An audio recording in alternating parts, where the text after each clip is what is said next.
ধর্মীয় লেবাস পরবেন, টুপিটা বা জুব্বা লাগাইয়া আপনি ইসলামপন্থীদের সাথে হাত মিলাবেন আর বলবেন আমরা শরিয়ার আইন মানি না, এক মুখে শরিয়ার আইন মানি না বলবেন, আর ইসলামপন্থীদের সাথে আপনারা চুক্তি করবেন। এদেশের মুসলমানরা এখন আর সেই বোকার জগতে নাই। ভালো করে বুঝেন, অপেক্ষমান থাকেন। যদি পরিবর্তন হতে সক্ষম না হয়, আল্লাহ বলছেন এক হাসিনা গেছে, এক চাঁদাবাজ গেছে, এখন দখলদার গেছে, যদি পরিবর্তনের সিদ্ধান্ত না দাও, আমি আমার এমন এক জাতি গোষ্ঠী চাপিয়ে দেব যারা তোমাদেরকে আবার শাস্তির মুখে করবে। এটা আল্লাহ করতে পারেন না? পারেন না?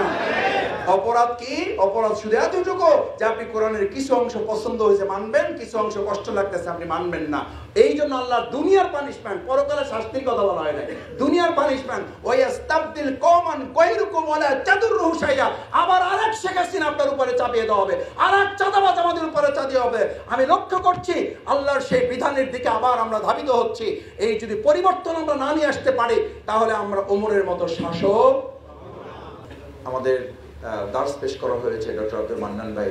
আমি আশা করি যে আপনারা সেখান থেকে শেখার চেষ্টা করেছেন, কারণ মহাগ্রন্থ আল কোরআন তো হচ্ছে এটি। যদি আপনি এটি ভুলে যান, এটিকে উপেক্ষা করেন, আপনি যে দল করেন, আমাকে একজন ভাই স্লিপ দিয়েছেন যে জামাত ইসলামী করা ছাড়াও অন্য ইসলামী দল করলে আপনার ইসলামের হক আদায় হবে কিনা। এই কথা বহু আগে আমরা বলেছি যে আপনারা ব্যবসা করেন না, একই পণ্য বিভিন্ন লোকেরা বিক্রি করেন না? করেন না? এবং সেটা কিন্তু আপনারা আলোচনা করি একই মার্কেটে করেন, মানে স্বর্ণের দোকান একসাথে হইলে অনেকগুলো একসাথে করেন। কেন করেন? যে ক্রেতারা এসে যেন এর মধ্য থেকে বাছাই করে ভালোটা নিতে পারে, তার পছন্দ সেটা নিতে পারে। এতে তো কোনো অন্যায় নাই, এতে কোনো অপরাধ নাই। এটাকে বরং অন্য লোকেরা, মানে যারা আপনার আসল প্রতিদ্বন্দ্বীরা, যারা নকল জিনিস বিক্রি করে, এরা কি বলে? এরা বলে যে এই আসলে যারা দোকানে বসছে এরা কিন্তু ভালো জিনিস দেয় না ভাই, কম টাকা আমাদের কাছ থেকে পাবেন, লয়ে লন। মানে আপনি যে জিনিস দোকানে এত কষ্ট করে 5,000 টাকা বিক্রি করেন, সে ওইটা হয়তো 2,000 টাকায় দিচ্ছে। আসলে জিনিসটা নকল না, একবারই শেষ, ওটা শেষ। ওটা নিয়ে আসলে সে 200 টাকারও কোনো কাজ করতে পারবে না। আমাদের মধ্যে এরকম মানব রচিত, মানুষের তৈরি করা কিছু মতবাদের লোকেরা আছে, তারা টোটালি ইসলাম পছন্দ করে না, না করে তারা বলে কি জানেন, আপনাকে বিভ্রান্ত করার জন্য বলে যে ওই যে দেখেন না, হুজুররাই এক হইতে পারে নাই, এরা যদি এক হইতে পারে তাহলে আমরা তাদের দলে যোগ দেব। কথাটা হলো আসলে তারা ইসলামী পছন্দ করে না, এটা একটা অজুহাত বানাইছে। এটা সুন্দর একটা উদাহরণ আছে। কারণ মানে আপনি বাজারে গেলেন, অনেক ইলিশ মাছের দোকান বসে আছে, তা আপনি 500 টাকা নিয়ে গেছেন, বাসায় মেহমান আছে, এখন আপনি গিয়ে দেখলেন যে ইলিশ মাছের দোকান নিয়ে 10 জন বসে আছে। এটা আপনার জন্য সুবিধা না একটা দোকান থাকলে সুবিধা? আপনি কি আশা করেন যে 10টা দোকান থাকবে, আপনি দেখে শুনে পছন্দ মতো আপনি নেবেন, এই তো?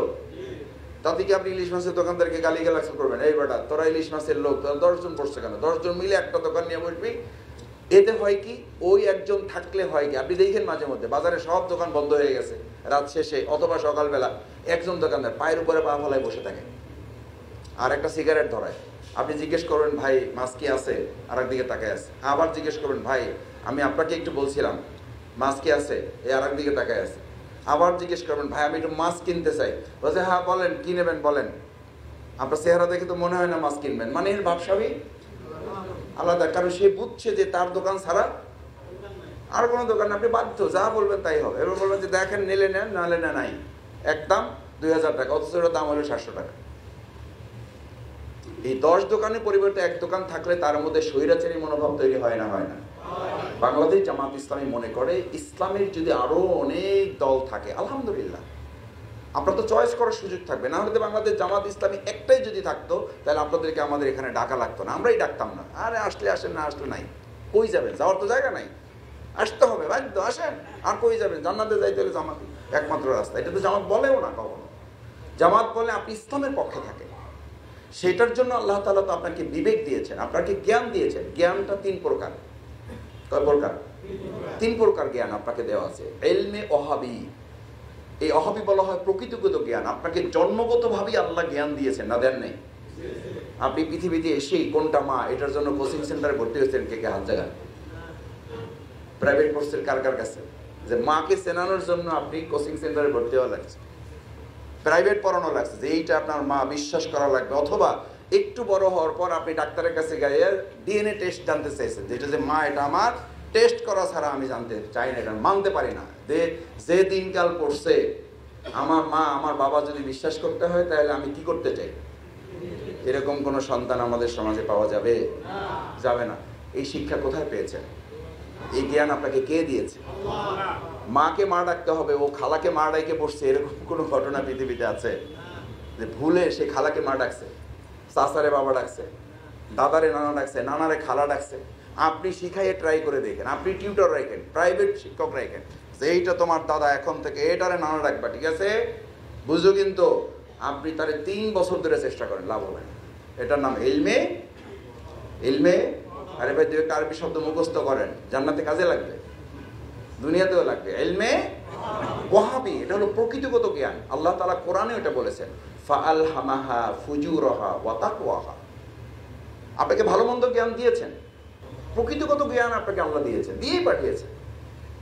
এবং শুধু পাঠান নাই, ফুজুরাহা ওয়া তাকওয়া, কোনটা পাপ কোনটা পুণ্য, এটা বোঝারও মাপকাঠি দিয়ে জন্মগতভাবে, সৃষ্টিগতভাবে আপনাকে পাঠাইছে। এখন আমি যখন বলি যে এটা আমি বুঝি না, আসলে এটা বুঝেও না বোঝার ভান করি। আপনি পড়েন, কোরআন পড়ে দেখেন না, সূরা আরাফ 172 নম্বর আয়াত। কোরআনে আল্লাহ তাআলা আপনাকে স্মরণ করিয়েছেন, যখন তুমি আলমে আর রুহের জগতে, তোমার কাঠামোই তৈরি হয় নাই, তোমার কাঠামো তৈরি হয় নাই রুহের জগতে, তখন আমি সবগুলো রুহকে এক জায়গায় করেছি। ওটার নাম কি ছিল? আলমে আরওয়াহ, রুহ থেকে আরওয়াহ, সমস্ত রুহগুলো এক জায়গায় করা। তখন আল্লাহ তাআলা আপনাকে আমাকে জিজ্ঞেস করেছেন, আলাস্তু বিরাব্বিকুম? তখন আপনি কি বলছেন? আমি যদি ব্যবসায়ী হই তাহলে আমার সময় টময় নাও থাকতে পারে, আমি দেশে যাইনি, কোন দেশে? বাংলাদেশে। সরকার কি হবে, আমার ব্যবসা কি হবে, চাকরি কি হবে, বুঝে শুনে তারপরে মেইল নাম্বার দেন, আমি আপনার অ্যান্সার পাঠিয়ে দেব। এটা বলছেন কে? বলছেন কেউ? কি বলছেন? বলো বালা। একটু বুঝেন, ছোট্ট আরবি গ্রামার, বাট একটু বুঝতে সহজ। আপনি আরবিতে হা বলার 2টা শব্দ ব্যবহৃত হয়, একটা হলো বালা আর একটা হলো নাম। নাম শব্দ হলো যেটা করে শেষ হয়ে গেছে, ওটার আর কোনো কাজ নাই। আর বালা শব্দ হলো যেটা বলবেন কিন্তু কাজটা বাকি থাকবে, কাজটা করতে হবে। যেমন আপনি খেয়েছেন রাতে, যদি খাওয়া হয়ে থাকে তাহলে আরবিতে তার অ্যান্সার হলো নাম, আমার খাওয়া শেষ, এর আর কোনো কাজ বাকি নেই। আর যদি আপনাকে জিজ্ঞেস করা হয় যে আপনি কি রাতে খাবেন, খান নাই, খাবেন আপনি, তার অর্থ হবে বালা, ইয়েস খাইতে হবে, কিন্তু আমি কাজটা পরে করব। আল্লাহ তাআলার কাছে আপনি ওয়াদাবদ্ধ হয়ে এসেছেন যে বালা মানে বলেছেন, আমি যতদিন বেঁচে থাকবো ততদিন আপনার গোলামি ছাড়া পৃথিবীতে আর অন্য কোনো কিছুর গোলামি করবো না। আল্লাহর গোলামি হলো আপনি টাকার গোলাম হবেন না, আল্লাহর গোলামি হলো আপনি বন্দুকের গোলাম হবেন না, আল্লাহর গোলাম হলো আপনি মামলার গোলামি হবেন না, আল্লাহর গোলামি হলো আপনি স্ত্রী, সম্পদ, পুত্র, পরিবারের ভালোবাসার গোলাম হবেন না। যে আল্লাহর গোলাম হয় গোটা পৃথিবী তার গোলাম হয়। সুবহানাল্লাহ। এটা আল্লাহ তাআলারই কথা, আল্লাহ তাআলারই কথা। আল্লাহ তাআলা এই কারণে আপনাকে আল্লাহকে সিজদা করার জন্য বলেছেন। আল্লামা ইকবাল চমৎকার করে বলেছেন, আমাকে সিজদা করো। আল্লাহকে সিজদা করতে এই জন্য আল্লাহ বলেছেন যে আর কোন জায়গায় তোমাকে মাথা নত, আমার এই গোলামকে, আমার এই বান্দাদেরকে, আমার এই সৃষ্টিকে পৃথিবীর আর কোথাও আমি তাকে মাথা নত করতে দেব না। বিদায় আমি আমার কাছে তাকে সিজদা করতে বলেছি, যাতে আর বাকি সবাই তাকে সিজদা করবে, কিন্তু আমার গোলাম শুধু আমাকে সিজদা করবে। সুবহানাল্লাহ। সম্মানিত করেছেন, অসম্মানিত করেছেন। আর যারা আল্লাহকে সিজদা করে না, ওদেরকে পিঁপড়াও সিজদা করা লাগে। কখন করা লাগে জানেন? কানের মধ্যে যখন পিঁপড়া ঢোকে, তখন কয় আল্লাহ পিঁপড়া থেকে আমারে বাঁচান। তখন আল্লাহ কয়, কেন তোর এত শক্তি? এক পিঁপড়ার কাছে তুই ধরা খাইয়ে বসে আসতো, ডাক্তাররাও কিছু করতে পারে না। ওই আমরা কানের মধ্যে এমন ঢুকছে, তোর কিছু লাইন দিতে বাইর করা যাচ্ছে না। এর চেয়ে সহজ উদাহরণ কি? নমরুদকে আল্লাহ তাআলা শায়েস্তা করছেন, গোটা একটা মশাও তো লাগে নাই। সুস্থ মশা না অসুস্থ? সুস্থ না ল্যাংড়া? ল্যাংড়াটা দিয়ে ওরা শায়েস্তা করছে। এই জন্য করছে, তুই যেহেতু খোদাগিরি দাবি করছস, তোরে আমি এমন শায়েস্তা করবো যে পুরো একটা সম্পূর্ণ সুস্থ মশাও কাজে লাগাবো না। কি মশা দিয়ে? ল্যাংড়াটা দিয়ে তোরে শায়েস্তা করবো। এই জন্য আমার মাঝে মধ্যে লোকেরা জিজ্ঞেস করে, কয় ভাই শেখ হাসিনা যে তাড়াইলেন, আপনারা 16 বছরের রাজনৈতিক দল পারলেন না, এই বাচ্চা ফলাফলগুলো তাড়াই দিল। আমি বললাম ঘটনা সত্য। আল্লাহ তাআলা দেখাতে চাইছে পুরো রাজনৈতিক দল দরকার নাই, ওরে আমি পোলাপান দিয়ে সরাবো, ওরে আমি পোলাপান দিয়ে সরাবো। এটা ওর প্রতি আরেকটা লানত আল্লাহ। যুগে যুগে যত নমরুদ এসেছে, যত ফেরাউন এসেছে, দেখবেন আল্লাহ তাআলা এরকম লাঞ্ছনা এবং গঞ্জনার মাধ্যমে, এই বাচ্চারা তাও বলে নাই যে আপনি দেশ ত্যাগ করেন, বাচ্চারা বলছে পদত্যাগ করেন, আর ও দেশ ত্যাগ করছে। এটা আল্লাহ ফয়সালা, এটা ইলমে ওয়াহাবি। আল্লাহ জ্ঞান দিয়েছেন, আপনি বুঝতে হবে, আপনি তো বুঝেন, আপনাকে বুঝার জ্ঞান দিয়ে পাঠিয়েছেন। আন তাকুলা ইয়াউমাল কিয়ামাতি ইন্না কুন্না আন হাযা গাফিলিন, কিয়ামতের দিন যেন কেউ কথা বলতে না পারেন জামাত ইসলামী তো আমারে ডাকে নাই, অন্য দল তো আমারে ডাকে নাই, আমি তো বুঝতে পারি নাই, আমার তো জ্ঞানই ছিল না। আল্লাহ তাআলা বলছেন, আমি রুহের জগতে এই শব্দ, এই প্রশ্ন, এই অজুহাত থেকে তোমাদেরকে আগেই আমি বাদ দিয়ে দিলাম, যাতে কোশ্চেন করে কেউ কিয়ামতের দিন পার পেতে না পারো।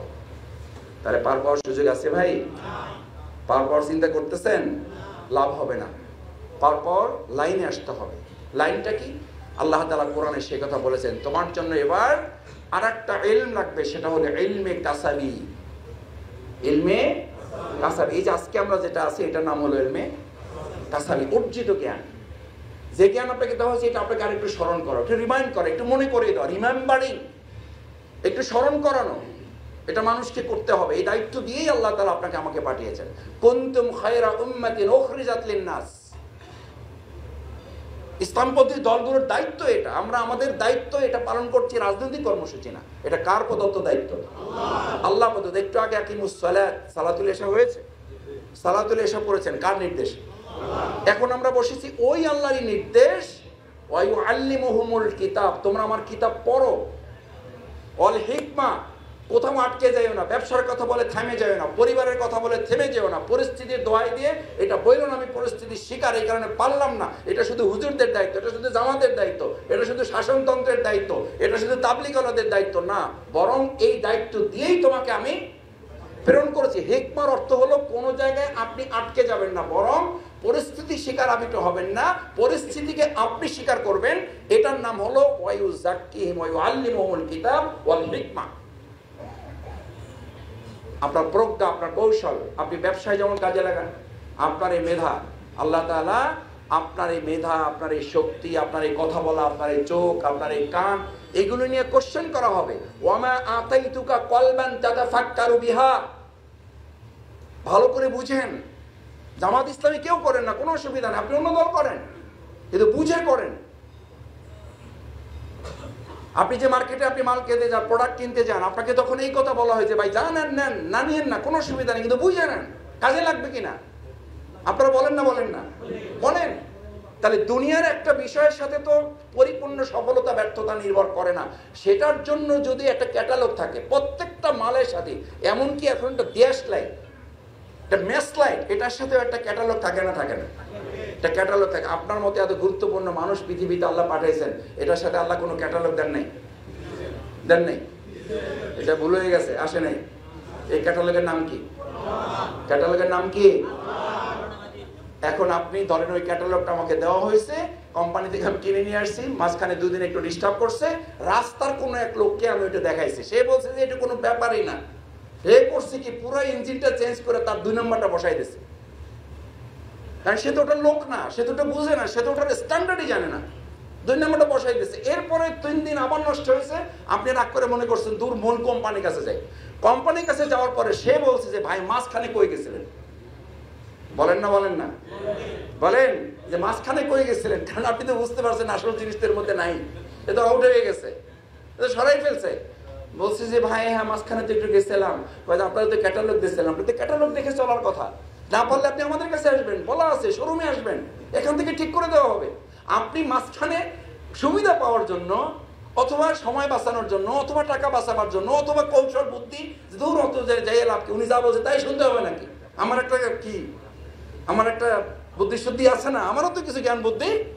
এই সমস্ত খাটাই দিকে আপনি মাঝখানে থার্ড পার্টির কাছে গেছেন, এরপরে আবার মূল পার্টির কাছে গেছেন। আমাদের হয়েছে কি, আল্লাহ তাআলা আপনাকে পৃথিবীতে পাঠিয়েছেন সম্মান মর্যাদার অংশ হিসাবে, আপনার জন্য একটা ক্যাটালগ দিয়েছেন, একটা গাইডলাইন দিয়েছেন, মহাগ্রন্থ আল কোরআন দিয়েছেন, এবং বলে দিয়েছেন ফামান তাবিআ হুদায়া ফালা ইয়াদিল্লু ওয়ালা ইয়াশকা, যদি আমার এই ক্যাটালগ অনুযায়ী চলো তাহলে ফালা ইয়াদিল্লু, তোমাকে পৃথিবীর কেউ পথ বিভ্রান্ত করতে পারবে না, ওয়ালা ইয়াশকা, তোমার জীবনে কেউ দুর্ভোগ নিয়ে আসতে পারবে না। সুবহানাল্লাহ।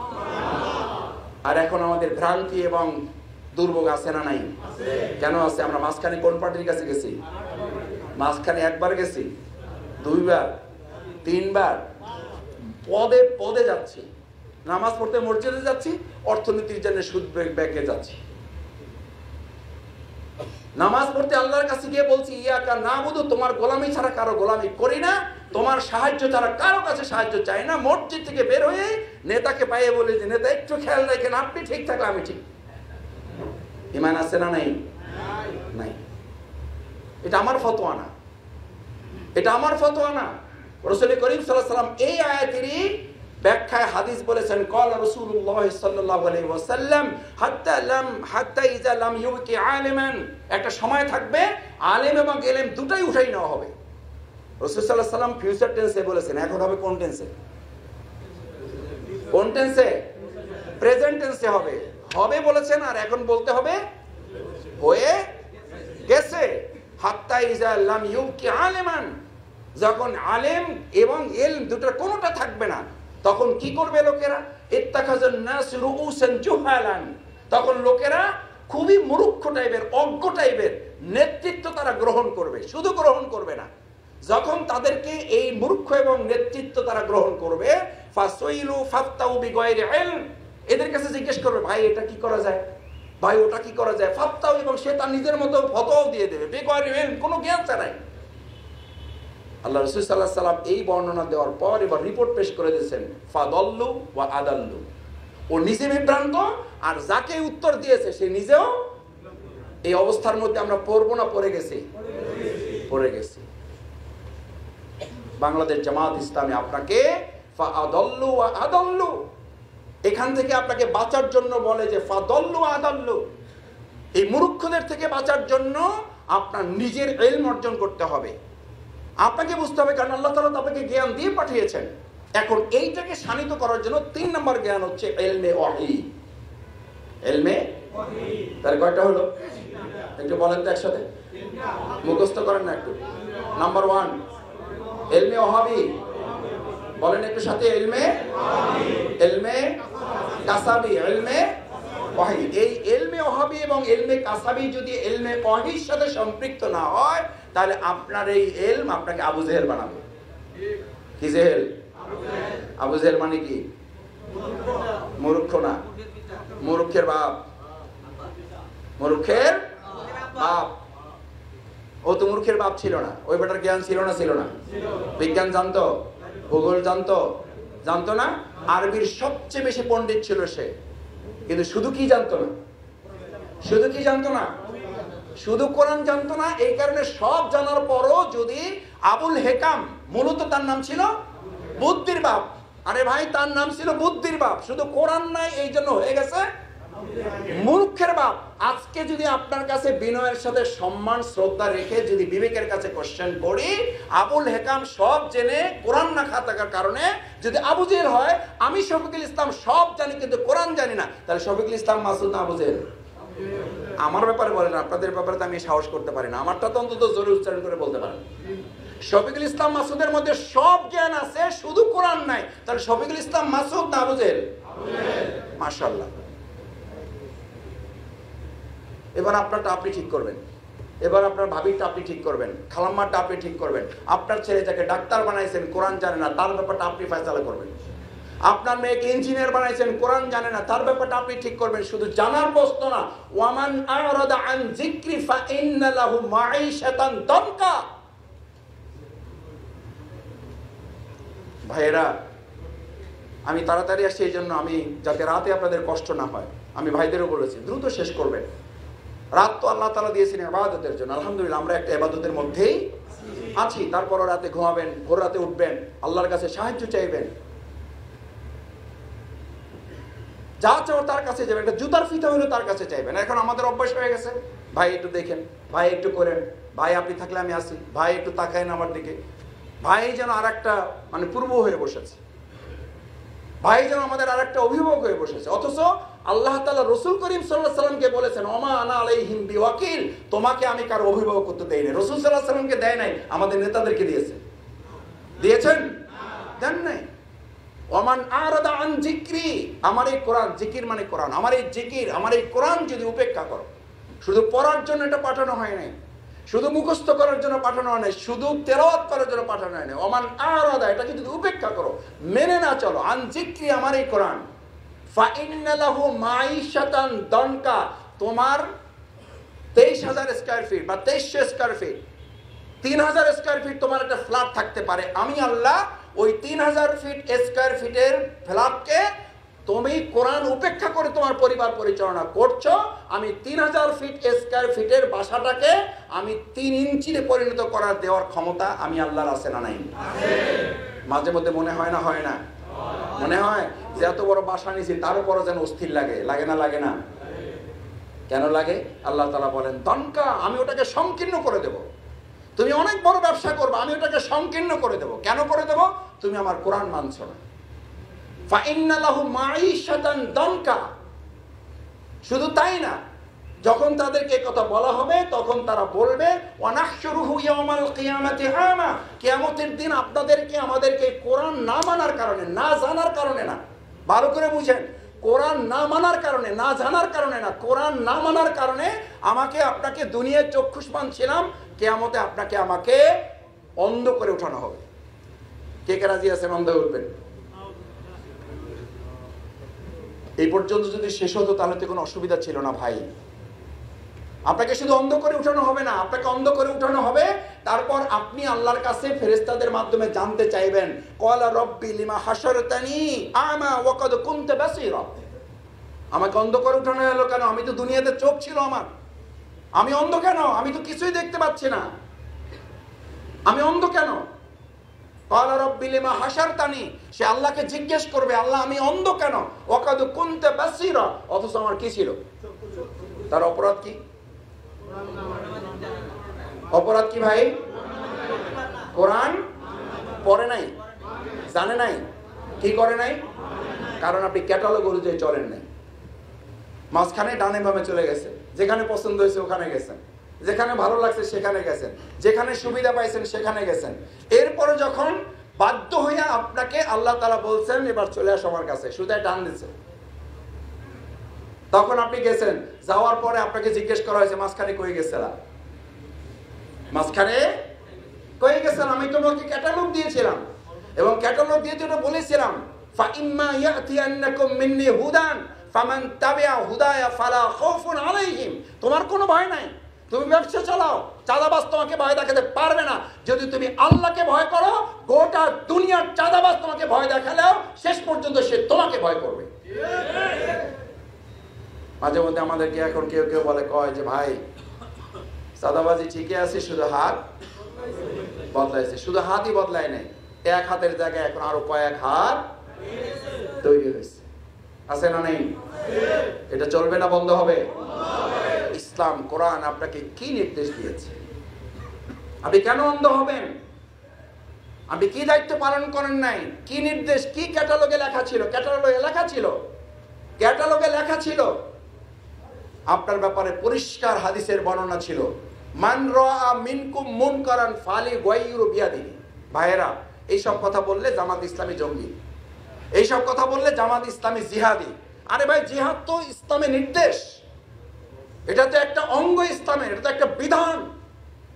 এটা যতদিন ছিল ততদিন মুসলিমরা গোটা পৃথিবী শাসন করেছে, সম্মানিত ছিল। এটা যতক্ষণ হাতছাড়া হয়েছে ততক্ষণ মুসলিমদেরকে নাকে রশি লাগিয়ে পৃথিবী আমাদেরকে গরু ছাগলের মতো ঘুরিয়ে বেড়াচ্ছে।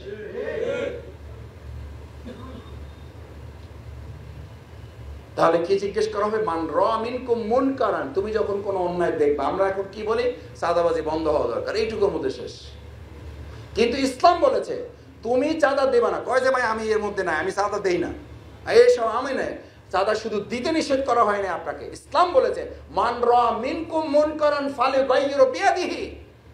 তুমি যখন দেখবা কোন অন্যায় তোমার সামনে হচ্ছে, তুমি চাঁদা দিবা না, এবং কেউ চাইলে তাকে প্রতিহত করার দায়িত্ব আপনার উপর, আমার উপর আছে না নাই? কিন্তু আমরা এটাকে কি বলি? ঝামেলায় যাইতেছে না ভাই। কিসে যাইতেছেন না? কোরআন বের করেন, ঝামেলায় যাবেন না, ঝামেলায় পড়বেন। ঝামেলায় কে ফেলবে? ডক্টর ইউনূস সাহেব একদল খাইছে আর একদল খাওয়ার জন্য রেডি, হেরা ফেলবে? কে ফেলবেন? আল্লাহর ফয়সালা, এটা আল্লাহর দুনিয়ার শাস্তি। এত সহজ মনে করেছেন? ইবাদত বন্দেগী করবেন, নামাজ পড়বেন, রোজা রাখবেন, হজ করবেন, জান্নাতে চলে যাবেন। আরে ভাই, তাহলে আপনাকে দরকার ছিল, এদের জন্য তো ফেরেশতারাই ছিল, না ছিল না? তাহলে আপনাকে পাঠাইছে কেন? এই পাঠানোর বর্ণনা আল্লাহ তাআলা দিয়েছেন না দেন নাই? দিয়েছেন তো। আল্লাহ তাআলা দিয়ে বলেছেন লিইউযহিরাহু আলা দ্বীনি কুল্লিহি, সমস্ত মতবাদের উপরে ইসলামকে কি করে দিতে হবে। কোরআন খোলেন, কোরআন খোলেন মানে মোবাইলে সবার কোরআন আছে, অ্যাপস বের করেন, সূরা তাওবায় যান, 49 নম্বর আয়াত দেখেন, ওয়া মিনহুম মান ইয়াকুলু জাল্লি ওয়া লা তাফতিননি মিনকুম আলা ফিল ফিতনাতি সাকাতু। সুবহানাল্লাহ, সুবহানাল্লাহ আগে না বুঝে বলেন না, তারপর অগ্রিম বলে রাখেন, কারণ পরে বলা লাগবে। সুবহানাল্লাহ, সুবহানাল্লাহ। ওয়া মিনহুম মান ইয়াকুলু জাল্লি, রাসূল করিম সাল্লাল্লাহু আলাইহি ওয়াসাল্লাম সাহাবীদের মতো লোকদের ব্যাপারে কোরআন নাজিল হয়েছে, সাহাবীদের উপরে নাজিল হয়েছে, সাহাবীদেরকে মেনশন করা হয়েছে। ওমিনহুম, তোমাদের মধ্য থেকে কিছু লোকেরা বলল যে এই সময়ের মধ্যে মাইয়াকুলু জানলি ওয়ালা তাফতিননি, তাফতিননি মানে হলো আরবিতে যেটাকে ফিতনা বলে। আপনাকে যেটা বলেন যে ভাই ফিতনার মধ্যে ফালায়েন না, ফিতনা মানে বাংলায় আপনারা এটাকে কি বলেন? ঝামেলার মধ্যে ফালায়েন না। ওরা আরবিতে এটাকে বলতো ফিতনা। ওয়ালা তাফতিননি, আমাকে ফিতনার মধ্যে ডাইকে না, আমি এইসব ঝামেলার মধ্যে যাইতে চাই না। আল্লাহ তাআলা বলেন তুই ওই ঝামেলার মধ্যে যাবি না, এটা তুই ঝামেলা মনে করছো? আমি আল্লাহ ডিক্লেয়ার করে দিচ্ছি, আলা সাবধান, বি কেয়ারফুল, আলা ফিল ফিতনাতে সাকাতু, তুই যে ঝামেলার মধ্যে গেলি না, তুই নিশ্চিত থাক গোটা পৃথিবী যখন তলিয়ে যেতে থাকবে তখন তোর মতো মুত্তাকি ঈমানদারও রক্ষা পাবে না, তোকে দিয়ে আমি আগে ঝামেলার কাজটা শুরু। হাদিসে কুদসির বর্ণনা আছে না নাই? কি আছে? ফেরেশতাদেরকে পাঠানো হয়েছে এই সূত্রপুরে, যাও ওখানকার লোকেরা না কোরআন নিজেরা মানে না অন্যদেরকে মানতে বলে। আচ্ছা, টুকটাক মানার লোক ওখানে আছে। ফেরেশতারা এসে বললো যে না, আব্দুল করিম আছে, আব্দুর রহিম আছে, আব্দুল সত্তার আছে, শুধু মানে না, নিজেরা মানে এবং তাহাজ্জুদ পড়ে, রোজা রাখে, হজ করে, যাকাত করে, সাদাকা দেয়, তেলাওয়াত করে, জিকির করে। ফেরেশতাদেরকে বলা হলো জনপদটা ধ্বংস করে আসো, যাও সূত্রপুর ধ্বংস করে দিয়ে আসো। ভাবেন, ওই হাদিসে কুদসির অনুযায়ী ভাবেন, ফেরেশতারা এসে বললো ইয়া আল্লাহ, এখানে তো আব্দুর রহিম আছে, আব্দুল করিম আছে, আলহাজ সাহেব আছে, মাওলানা সাহেব আছে, হুজ্জাতুল্লাহ আছে, আব্দুর রহিম সাহেব আছে, আব্দুল করিম সাহেব আছে। আল্লাহ কি করি, ওনাদের কাউকে এমন পাওয়া গেছে যাদের চেহারায় কপালে সিজদার কি পরা আছে, দাগ পরা আছে। আল্লাহ এখন আমরা কি করব? আমরা কি ফিরে আসব নাকি ধ্বংস করব? আল্লাহ তাআলা নির্দেশ পরবর্তী কি ছিল? কি ছিল? ধ্বংস করে দাও, ওনাদের সহ করে দাও, না কি বলা হয়েছে? শুরুটা তারা দিয়ে করো, শুরুটাই শফিকুল ইসলাম মাসুদ কি দিয়ে করো? যে শফিকুল ইসলাম মাসুদ সূত্রপুরে আছে, অথচ সেই সূত্রপুরে আল্লাহর জমিনে আল্লাহর দ্বীন কায়েম নাই, আল্লাহর দ্বীন বিজয় নাই, আল্লাহর দ্বীনের আলোকে সূত্রপুর পরিচালিত হয় না। ওখানে চাঁদা চলে, এটা দেখেও সে প্রতিবাদ করে না। ওখানে জেনা চলে, এটা দেখেও সে প্রতিবাদ করে না। ওখানে মাদক চলে, এটা দেখেও সে প্রতিবাদ করে না। এমনকি তার চেহারার কোনো পরিবর্তন হয় না। ওই ব্যক্তি মুত্তাকিরা ওকে শুদ্ধ ধ্বংস করবে না, ওরে দিয়েই ধ্বংসের কাজটা শুরু করে। এটা জামাত ইসলামী ফয়সালা, ইমাম সাহেবদের ফয়সালা, কার? ফাইন্না লাহু মাঈশাতান দানকা ওয়া নাহশুরুহু ইয়াওমাল কিয়ামাতি আমা ওয়া কাদ কুনতা বাসীরা। আমার তো চোখ ছিল, তাহলে আমাকে অন্ধ করা হলো কেন? অন্ধ করা এই কারণে আপনি দুনিয়াতে দেখেও না দেখার, সুতরাং কিয়ামতের দিন আপনাকে অন্ধ করে উঠানো হবে, আমাকে অন্ধ করে উঠানো হবে। আমার ভাইয়েরা, যে ইলম আপনি অর্জন করেছেন, যে ইলম আপনাকে জন্মগতভাবে দেওয়া হয়েছে, সেই দুটা ইলমকে আমরা যুক্ত করতে চাই কোন ইলমের সাথে? 3 নাম্বার, ইলমে ওহীর সাথে। এই ওহীর নামই হচ্ছে মহাগ্রন্থ আল কোরআন। এই আল কোরআনে সালাতের নির্দেশ আছে, এই আল কোরআনে দ্বীন কায়েমের নির্দেশ আছে, এই আল কোরআনে আল্লাহর জমিন, আল্লাহর দ্বীন বিজয়ের কথা বলা আছে। এই কারণেই তো আপনাকে দুনিয়ার ঠিকানা পরিচয় দেওয়া হয়েছে। আর দুনিয়া মাজরাআতুল আখিরা, এটা কি ক্ষেত্র? কি ক্ষেত্র? তো শস্য ক্ষেত্র যদি হয়, আমরা এই শস্য ক্ষেত্রের কি? আমরা এই শস্য ক্ষেত্রের একজন কি মালিক? মালিক কে? তাহলে আমরা কি? আমরা কৃষক। আমরা কি? উই ওয়াদার ফার্মার। আমরা সবাই কৃষক। এখানে চাষ করবেন যা, ওখানে এখানে তেঁতুলের বিচি লাগাবেন আর ওখানে আম পাবেন। কি পাবেন? তেঁতুলই পাবেন। এখন আপনার ভাবটা কি? আপনার ভূমিকাটা কি? আপনার ভূমিকা হইল ভাই এইসব জয়জামালের মধ্যে না, আমি সহ অবস্থানে বিশ্বাসী। কি অবস্থানে? সবাই মিল্লা জিল্লা থাকতে চাই। ভাই কি করবেন? মিল্লা জিল্লা থাকার মধ্যে একটা কি আছে? আরাম আছে, একটা মজা আছে। ঝামেলার মধ্যে যাইতে চাই না। আচ্ছা, আপনি ঝামেলায় যাই না। শস্য ক্ষেত্রে যদি কল্পনা করেন, তাহলে শস্য ক্ষেত্রে তো প্রথম কাজই হইলো যা আছে ওর উপর কয় চাষ? কয় চাষ? তখন আপনি মনে করেন যে আগাছা যা আছে এটা রাখেন, রাখেন, ময়লা যা আছে থাকুক। কয় চাষ?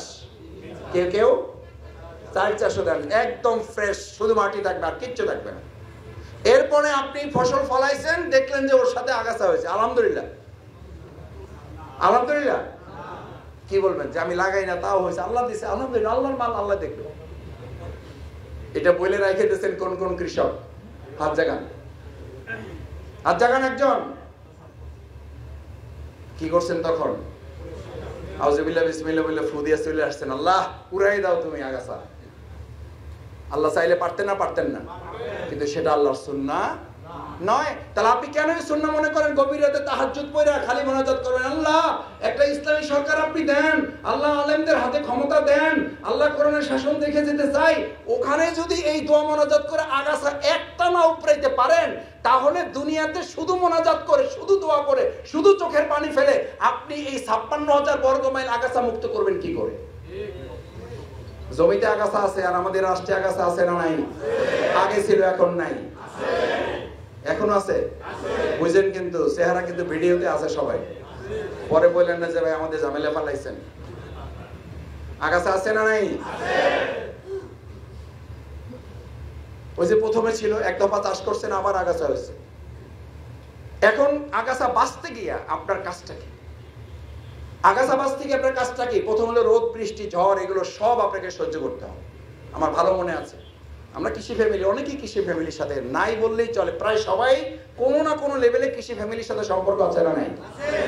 আমিও গেছি। এই যে আমার হাতে 4টে দাগ দেখেন, পুরা এগুলো কাঁচির দাগ। সব ব্যবসা দেখে মনে করার কোনো কারণ নাই যে ক্ষেতের সাথে আমাদের সম্পর্ক নেই। আমার বাবা মানে অধ্যাপক ছিলেন, আমার বাবা 3টা স্কুলের হেডমাস্টার ছিলেন, কিন্তু কাজ শেষ করে এসে আমাদেরকে নিয়ে নাড়া কাটতে যেতেন। নাড়া বুঝেন? কলই তুলতে যেতেন। কলই বুঝেন? বরিশালের লোক তো এখানে আসেনি নিশ্চয়ই। কলই, নাড়া, ডাল, এগুলো তুলতে গেছি আমরা। তো আমরা তুলতে যেতাম, বলতাম যে আরে এগুলো আগাছা মাজা কোনো ব্যাপার। তা আগাছা যা তুলতাম তার সাথে ফসল তুলতাম বেশি। তখন আমার চাচারা, আমার দাদারা বলতেন, বাবা তোমাদের দিয়ে সব হবে, কিন্তু আগাছা তোলা হবে না। এটা তুলতে 3টা কাজ লাগে, একটা ধৈর্য লাগে, একটা কৌশল লাগে, আর একটা হলো কষ্ট সহ্য করার ক্ষমতা লাগবে। চোখে কামড়াবে, পোকে কামড়াবে, পানিতে কামড়াবে, উপরে রোদ, বৃষ্টি, ঝড় হইতে পারে, নিরিবিলি কাজ করতে হবে। আমরা হইলাম ফুটবল খেলার তালে আছি, কোন রকম বাইসা ফসল শুদ্ধ উঠাই নিয়ে আমার লাইন শেষ। আগাছাও শেষ, ফসলও শেষ হবে। আমাদের কেউ কেউ আছে কয় যে মাথায় কেটে ফেলে, কয় যে হুজুরদের দরকার নাই, হুজুররাই দেশটা রেখাইছে। হুজুররা কোনোদিন একদিনের জন্য দেশ চালাইলো না, তাও দোষ সব হুজুরদের। ওই যে আমরা ধৈর্য নাই, সহ্য নাই, বাঁচতে গেছেন, আগাছা বাঁচবেন কি? ফসল সব শেষ। তুলতে গেছেন, আগাছা তুলেছেন, 1 মাস পরে গিয়ে দেখলেন যে আপনার ক্ষেতে আবার আগাছা হয়েছে এবং সেখানে পোকা পড়ছে। ভালো করে খেয়াল করেন, পোকাটা কোথায় পড়ে? ফসলে না আগাছায়? আগাছা এবং ফসল দেখতে একই রকম না ভিন্ন আছে? একই রকম, রসও প্রায় কাছাকাছি। বিজ্ঞানীরা বলেন, কৃষি বিজ্ঞানীরা বলেন, এই যে পোকাটা আগাছায় না পড়ে পড়লো ফসলের উপরে, এই পোকার মাথায় এই বুদ্ধি ঢুকিয়ে দিয়েছেন কে? আল্লাহ। দেখতে চান যে ফসলের উপরে পোকা পড়বে, কৃষক এবার শুধু আলহামদুলিল্লাহ সুবহানাল্লাহ ফু দিয়া পোকা উড়াই দেওয়া যাবে না, এরপরে এর উপরে ওষুধ ছিটাইয়া সে পোকা থেকে ফসলগুলো রক্ষা করে মালিকের কাছে, মানুষের কাছে এই ফসল পৌঁছে দেওয়ার মহান দায়িত্ব পালনের সাহস, হিম্মত, বলিষ্ঠতা তার আছে কিনা, এটা আল্লাহ দেখতে চান বলে পোকা দিয়ে আগাছা দমন করেন না, পোকাছা দিয়ে ফসলটাকে দমন করতে চান। আর কৃষকের কাছ থেকে পরীক্ষা নিতে চান। আপনার আমার কাছ থেকে আল্লাহ পরীক্ষা নেবেন না? নেবেন না। আমাদের এই সমাজে ভালো কাজ করতে গেলে পোকার কামড় আসে না আসে না? পোকার কামড় খেয়ে ফসলগুলো মানুষের ঘরে পৌঁছে দিতে রাজি আছেন কিনা? আছেন রাজি? এটা কি কৃষির কাজ না আল্লাহর দেওয়া কাজ? আল্লাহর দেওয়া কাজ। শুধু কৃষক দিয়ে আপনাকে বোঝানো হয়েছে, কৃষি ক্ষেত দিয়ে শুধু আপনাকে একটা প্র্যাকটিক্যাল উদাহরণ সেট করা হয়েছে। আমাদেরকে অনেকে জিজ্ঞেস করেন, কয় মাসুদ ভাই ইসলামের কথা তো আর বহু লোক বলে, খালি দেখে আপনাদের মারপিট ঝামেলা দেখে আপনাদের উপরে। আমি তখন বলি যে আল্লাহ তাআলা দয়া করেছেন যে আমাদেরকে আগাছানা বানাইয়া এটা আমাদের কৃতিত্ব না, কার মেহেরবানি? আল্লাহর মেহেরবানি। রাসূল করিম সাল্লাল্লাহু আলাইহি সাল্লামের চেয়ে ভালো মানুষ কি পৃথিবীতে আসবে? কয়টা যুদ্ধ করা লাগছে? নিজে নেতৃত্ব দিয়েছেন 27টা। আপনি সেই রাসূল সাল্লাল্লাহু আলাইহি সাল্লামের সুন্নাহ টুপি ব্যবহার করেন, আপনার তো প্রশ্ন হওয়া উচিত। আমি প্রশ্ন করছি না আপনাকে, এই সাহস আমি করছি না, আপনি নিজে নিজে প্রশ্ন করবেন তাহাজ্জুদের সময় যে আল্লাহ, যে রাসূল করিম সাল্লাল্লাহু আলাইহি সাল্লামের জন্য সুপারিশের জন্য আমি গিয়ে দাঁড়াবো, যেই রাসূলের সামনে দাঁড়াবো সেই রাসূলের তো দান্দান মোবারক শহীদ। আমি যে রাসূলের সামনে সুপারিশের জন্য দাঁড়াবো তার তো পা জুতা মোবারক আটকে গিয়েছিল, তার পা মোবারক শহীদ। আল্লাহ, যে রাসূলের সুপারিশের জন্য দাঁড়াবো তার তো মাথার পিছনে হাড় মোবারক শহীদ। আল্লাহ, আমি যে রাসূল সাল্লাল্লাহু আলাইহি সাল্লামের সুপারিশের জন্য দাঁড়াবো তাকে তো তায়েফের ময়দানে অজ্ঞান করে ফেলে রাখা হয়েছিল। আল্লাহ, আমি যে রাসূলের সুপারিশের জন্য দাঁড়াবো তাকে তো সেই সময়ের এলাকার তরুণ যুবকেরা, কিশোর গ্যাংয়ের মতো লোকেরা পায়ে রশি বেঁধে টেনে টেনে রাসূল সাল্লাল্লাহু আলাইহি সাল্লামের গা থেকে চামড়া তুলে ফেলেছিল। আল্লাহ, আমার তো এর কোনো ঘটনাই জীবনে ঘটে নাই, আমি রাসূল করিম সাল্লাল্লাহু আলাইহি সাল্লামের কাছ থেকে কি করে সুপারিশ নেব? আপনি যে রাসূলের কাছে সুপারিশের জন্য দাঁড়াবেন তার দাঁত শহীদ আর আপনার দাঁতগুলো সব অক্ষত। আপনি যে সুপারিশের জন্য দাঁড়াবেন তার মাথা ফাটা, আপনার মাথাটা ঠিকঠাকই আছে।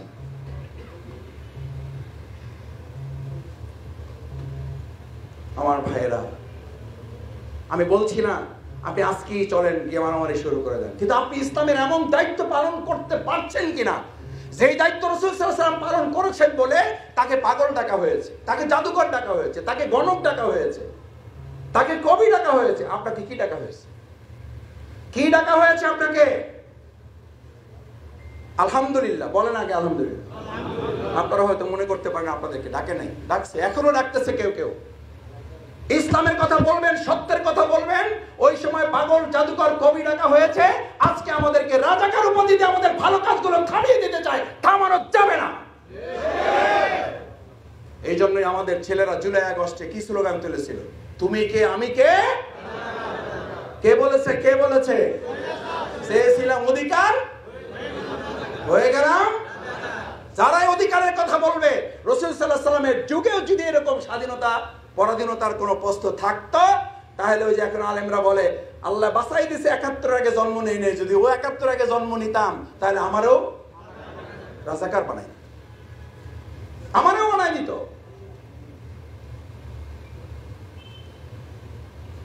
তাহলে আমাদের এই গালি যখন আসে, এরা মৌলবাদী, এরা রাজাকার, এরা অমুক, এরা তমুক, তখন মন খারাপ করবেন, আলহামদুলিল্লাহ বলবেন। দেখে জোরে একটু আলহামদুলিল্লাহ বলেন। কারণ টুপির মতো, দাড়ির মতো, লম্বা জামার মতো এটাও কার সুন্নাহ? কার সুন্নাহ? রাসূল সাল্লাল্লাহু আলাইহি ওয়াসাল্লামের সুন্নাহ। অন্তত এইটা বলতে পারবেন, ইয়া রাসূলুল্লাহ আমি দাঁত দিতে পারি নাই, আমি চোখ দিতে পারি নাই, আমার মাথা ফাটে নাই, আমার পা মোবারক রক্তে আটকায় নাই, আমাকে ছেলেরা পায়ে রশি বেঁধে টানে নাই রাস্তায়, আমাকে পাথর মেরে অজ্ঞান করে ফেলে নাই, কিন্তু আমি আপনার একটা সুন্নাহ পালন করে আসতে পারছি। আপনার দিনের পথে উঠছিলাম, সত্য কথা বলেছি, সত্যবাদীদের সাথে চলেছি, ভালো মানুষদের সাথে চলার সিদ্ধান্ত নিয়েছিলাম বলে আমাকেও আপনার যুগের যেমন কবি, জাদুকর, পাগল, গণক বলে ডাকা হতো, আমাকে রাজাকার এবং মৌলবাদ বলে ডাকা হয়েছিল। ইয়া রাসূলুল্লাহ আপনার সাথে আমাকে সুপারিশে কবুল করেন, আমিন। তার মানে আজকে থেকে নিজেকে রাজাকার রাজাকার বলেন না। কেউ আপনাকে বললে আপনি ধরে নেবেন আলহামদুলিল্লাহ আল্লাহ তাআলা রাসূল সাল্লাল্লাহু আলাইহি ওয়াসাল্লামের একটা সুন্নাহ আপনার জন্য আল্লাহ দয়া করে কবুল করেছেন। ভাইয়েরা, কষ্ট যেহেতু বাড়াবো না বলেছি, 10:30টার মধ্যে শেষ করার ইচ্ছা ছিল, 10:30টা বেজে গেছে। শেষ কথা, কষ্ট লাগছে? কষ্ট তো একটু লাগবে, রাতের খাবার আছে না? রাতে আপনাদের সাথে একসাথে খাবো ইনশাআল্লাহ। ইনশাআল্লাহ এত ভালো মানুষ একসাথে পেয়েছি, সত্যি ভালো লাগছে আমার। আমাকে ভাইয়েরা বারবার বলতেছিল যে এই ভাইয়েরা এখানকার ব্যবসায়ী, এই ভাইয়েরা এখানকার স্থানীয়, এই ভাইয়েরা বাড়িওয়ালা, আল্লাহ তাআলা আপনাদেরকে দুনিয়ায় বাড়ি দিয়েছেন, এবার জান্নাতে আপনাদেরকে বাড়িওয়ালা করুন। ভাই, আপনাদেরকে সম্মান মর্যাদা কে দিয়েছেন? আল্লাহ। অত ইজ্জু মান তাশাউ ওয়া তুযিল্লু মান তাশাউ বিয়াদিকাল খায়র, কার হাতে? আল্লাহ। আপনাদের সে বড় ব্যবসায়ীরা লঙ্গি পরছে না পরে নাই? তাও আবার কি নাই তাতে? এগুলো দেখবেন মনে করেছিলেন? চিন্তাও করেছিলেন? কল্পনা করেছেন? আল্লাহু আকবার।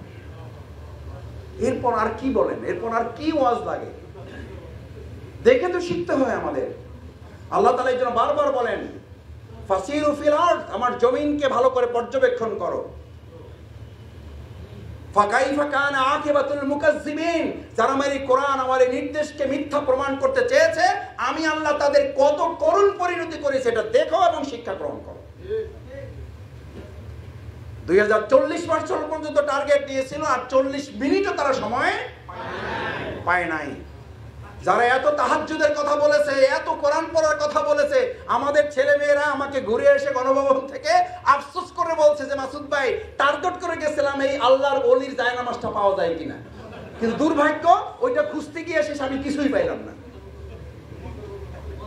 শুনলাম যে এই লোকটাকে সকালবেলা কোরআন পড়া ছাড়া কোনো কাজই শুরু করে না। গোটা ঘর তন্ন তন্ন করে খুঁজলাম, কোরআনের একটা পৃষ্ঠা পর্যন্ত পাইলাম না। কত বড় মিথ্যাবাদী, কত বড় প্রতারক! এই প্রতারকদের থেকে আগামী দিনে বাংলাদেশকে আল্লাহ হেফাজত করুন। আপনি প্রতারণা করবেন মানুষের সাথে, ধর্মীয় লেবাস পরবেন, টুপিটা বা জুব্বা লাগাইয়া আপনি ইসলামপন্থীদের সাথে হাত মিলাবেন আর বলবেন আমরা শরিয়ার আইন মানি না, এক মুখে শরিয়ার আইন মানি না বলবেন, আর ইসলামপন্থীদের সাথে আপনারা চুক্তি করবেন। এদেশের মুসলমানরা এখন আর সেই বোকার জগতে নাই। আমার কথায় কেউ মন খারাপ করেন না। আমি বাংলাদেশ জামাত ইসলামী করি এই অর্থেও যে জামাত ইসলামীর চেয়েও যদি ভালো দল কালকে পাওয়া যায়, আমি শফিকুল ইসলাম সবার আগে সেই দলের কর্মী হব। জামাত ইসলামীর কাছে আমরা বিক্রি হই নাই, আমরা বিক্রি হয়েছি আল্লাহর কাছে এবং ইসলামের কাছে। সুতরাং আমাদের কথা বলা বন্ধ করা যাবে না, আমাদের কথা বলতে হবে। আমি অনেক সময় মসজিদের বক্তৃতায় বলি, মসজিদে খুতবা দিতে ওমরাই নিয়ে যায়, হয় মাসুদ ভাই একটু আইসেন, যাই। এরপরে কথা যখন শুরু করি, ইমাম সাহেব পাঞ্জাবি টানে, ওদের সভাপতি ওদিকে চোখ ঘুরাইছে। আমি তো কারো চোখের দিকে তাকাই না, হেতু চোখের দিকে তাকাইছে মাসুদ ভাই কি বলে না বলে, তার উপর তো আবার চাকরি থাকতেও পারে, যাইতেও পারে। মসজিদে ঢোকার আগে আমার পরিচয় করাই দেয়, উনি হলো সভাপতি। আমি বললাম জি মুসল্লি সাহেব কেমন আছেন? তখনই বুঝতে পারে যে মাসুদ ভাইয়ের এটিচিউড কিন্তু ভালো না। হেতে পরিচয় করেছে সভাপতি, আর আমি তারা সম্বোধন করছি কি মুসল্লি সাহেব কেমন আছেন। মসজিদ কি সভাপতি চালায় না আল্লাহ চালায়? যেই মসজিদের সভাপতিত্ব গিরি তার হাতে এবং তার কথা ইমামের ওঠা বসা করতে হয়, ও মসজিদে নামাজ হবে না, ওই মসজিদে নামাজ হবে না। কারণ ওখানে লোকেরা যত না আল্লাহকে ভয় করে, তার চেয়ে ভয় করে কাকে? সভাপতিকে। এইরকম 15 বছর আমরা পার করছি না করি নাই? করছি। আল্লাহ মসজিদগুলো হেফাজত করুন। আমার কথা বলছি না নামাজ হবে না, রাসূল সাল্লাল্লাহু আলাইহি ওয়াসাল্লামের কথা শুনে রাখেন কান খুলে। মাসাজিদুহুম আমিরা, তোমাদের সূত্রপুরের মসজিদগুলো মাসাজিদ, নট মসজিদ, মাসাজিদ, it's not singular number, it's a plural number. মসজিদগুলো আমিরা, not singular number, it's a absolute plural number. Allah বলছেন, তো রাসূল সাল্লাল্লাহু আলাইহি ওয়াসাল্লাম বলছেন এই জামানার কথা, একটা জামানা আসবে মসজিদগুলো এই মুসল্লিতে পরিপূর্ণ হবে। ওয়াহিয়া খারাবু মিনাল হুদা, মুসল্লিতে পরিপূর্ণ হবে, শুধু হেদায়েতই থাকবে না। ওয়ালাইসা ফীহি মুমিন, ইমাম খতিব থেকে শুরু করে একদম রাস্তার শেষ কিনায় যে জায়নামাজও বিছাইতে পারেনি, আরেকজনের জায়নামাজে ভাগে দাঁড়াইছে, ওই লোকটা পর্যন্ত ইমানদার একজন খুঁজে পাওয়া যাবে না। কার কথা? রাসূল করিম সাল্লাল্লাহু আলাইহি ওয়াসাল্লাম। সেই জামানা আসছে না আসবে? সতর্ক হবেন না হবেন না? সম্মানিত মুসল্লিয়ান ইকরাম, আমার ভাইয়েরা, সেজন্য এতগুলো ভালো মানুষকে এক জায়গায় আল্লাহ তাআলা একত্রিত করেছেন, যে সম্মান মর্যাদা আল্লাহ তাআলা আপনাকে দিয়েছেন। এই সম্মান মর্যাদা কাল কিয়ামতের দিন আপনাকে পরীক্ষার অংশ হিসেবে জিজ্ঞেস করা হবে। এই আয়াতটুকু শুনিয়ে কথা শেষ করছি। ফাআম্মাল ইনসান ইযা মাবতালাহু রাব্বুহু ফাআকরামাহু ওয়া না'আমা, তোমাকে আমি সম্মান দিয়েছি, তোমাকে আমি নিয়ামত দিয়েছি। আল্লাহ তাআলা আপনাকে সম্মানও দিয়েছেন, নিয়ামতও দিয়েছেন, রিজিক দিয়েছেন। বহু লোককে আল্লাহ রিজিক দেন, সম্মান দেন না। বহু লোককে নিয়ামত দেন, সম্মান দেন, নিয়ামত দেন না, রিজিক দেন না। আল্লাহ আপনাকে রিজিকও দিয়েছেন, আল্লাহ আপনাকে সম্মানও দিয়েছেন। কি জন্য দিয়েছেন? মাবাতালাহু, কিসের জন্য? আপনাকে আল্লাহ পরীক্ষা করতে চান যে এই সম্পদ, এই সম্মান আপনি শুধু আপনার জন্য ব্যবহার করেন, আপনার জন্য শুধু ব্যবহার করেন। ওমা আতাইতুকা লিসানান তানতিকু বিহা, এই জিহ্বা, এই মুখটা কি শুধু ব্যবসার কাজে কাজে লাগাইছেন, নাকি আল্লাহর জমিন, আল্লাহর দ্বীন কায়েমের জন্য কথা বলেছেন? আজকের এই ব্যবসার জগতে, আজকের এই সূত্রাপুরে আল্লাহ যাদেরকে বাড়িওয়ালা করেছে, স্থানীয় বাসিন্দা করেছে, আপনি পরিকল্পনা করে হন না, এটা কার পরিকল্পনা? সেই আল্লাহর একটা পরিকল্পনা ছিল, আপনি আপনার এই মুখ দিয়ে শুধু ব্যবসার কথা বলবেন না, আপনি আল্লাহর কথাও বলবেন, আল্লাহর জমিন, আল্লাহর দ্বীন বিজয়ের কথাও বলবেন। আপনি তাহলে কাল কিয়ামতের দিন এই প্রশ্নের জবাব আপনার জন্য সহজ হবে যে তোমাকে তো আমি সম্মানও দিয়েছিলাম, আমি নিয়ামতও দিয়েছিলাম।